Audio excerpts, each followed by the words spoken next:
Halo Sobat Adiaksa, tahukah kalian siapa sosok Panglima Batur? Seperti kita ketahui, banyak sekali nama jalan dan monumen yang sering kita jumpai dengan nama Panglima Batur. Mari kita simak video berikut ini. Semoga bermanfaat. Panglima Batur bin Barui adalah putra asli Kalimantan Tengah yang menurut informasi yang kami dapatkan beliau dilahirkan di Buntek Baru, yang pada saat itu masuk dalam wilayah Barito Utara, Kalimantan Tengah, pada tahun 1852. Kemudian beliau meninggal di kota Banjarmasin, Kalimantan Selatan, pada tanggal 5 Oktober 1905 pada usia 53 tahun. Panglima Batur adalah seorang panglima yang berdarah suku Dayak Bakumpai. Dalam catatan sejarah kami mendapatkan informasi beliau ikut serta dalam Perang Banjar yang berlangsung di pedalaman Barito, yang sering disebut Perang Barito, sebagai kelanjutan dari Perang Banjar. Panglima Batur adalah salah seorang panglima yang setia pada Sultan Muhammad Seman. Panglima Batur seorang panglima dari suku Dayak yang telah beragama Islam, berasal dari daerah Buntok Kecil, 40 km di Udik Muara Tewe. Gelar panglima khusus untuk daerah suku-suku Dayak pada masa itu menunjukkan pangkat dengan tugas sebagai kepala yang mengatur keamanan dan mempunyai pasukan sebagai anak buahnya. Seorang panglima adalah orang yang paling pemberani, cerdik, berpengaruh dan biasanya kebal. Panglima Batur yang bersama Sultan mempertahankan benteng terakhir di Sungai Manawing dalam perjuangan mereka melawan Belanda. Pada saat Panglima Batur mendapat perintah untuk pergi ke Kesultanan Pasir untuk memperoleh Mesiu, saat itulah benteng Manawing mendapat serangan Belanda. Pasukan Belanda di bawah pimpinan Letnan Christoffel yang berpengalaman dalam Perang Aceh, dengan sejumlah besar pasukan Marsose yang terkenal ganas dan bengis, menyerbu benteng Manawing pada Januari 1905.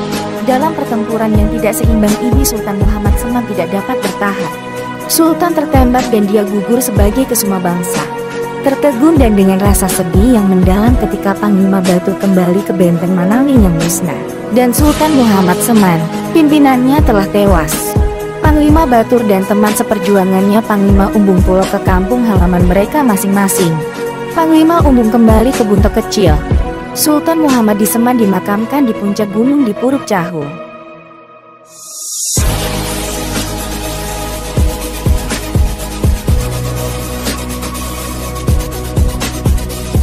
Kini Panglima Baturlah satu-satunya pimpinan perjuangan yang masih bertahan.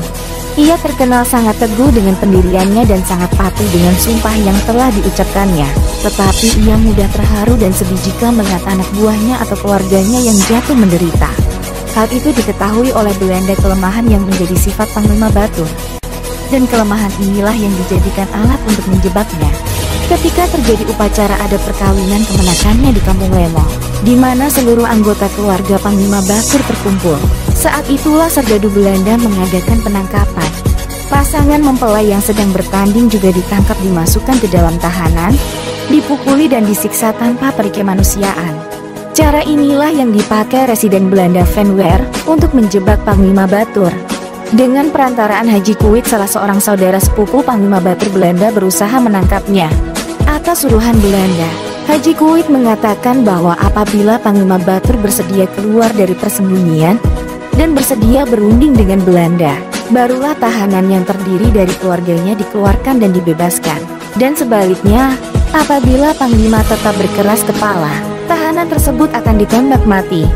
Hati Panglima Batur menjadi gundah dan dia sadar bahwa apabila dia bertekad, lebih baik dia yang menjadi korban sendirian daripada keluarganya yang tidak berdosa ikut menanggungnya. Dengan diiringi orang-orang tua dan orang sekampungnya, Panglima Batur berangkat ke Muara Tewe.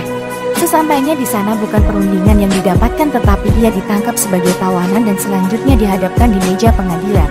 Ini terjadi pada tanggal 24 Agustus 1905.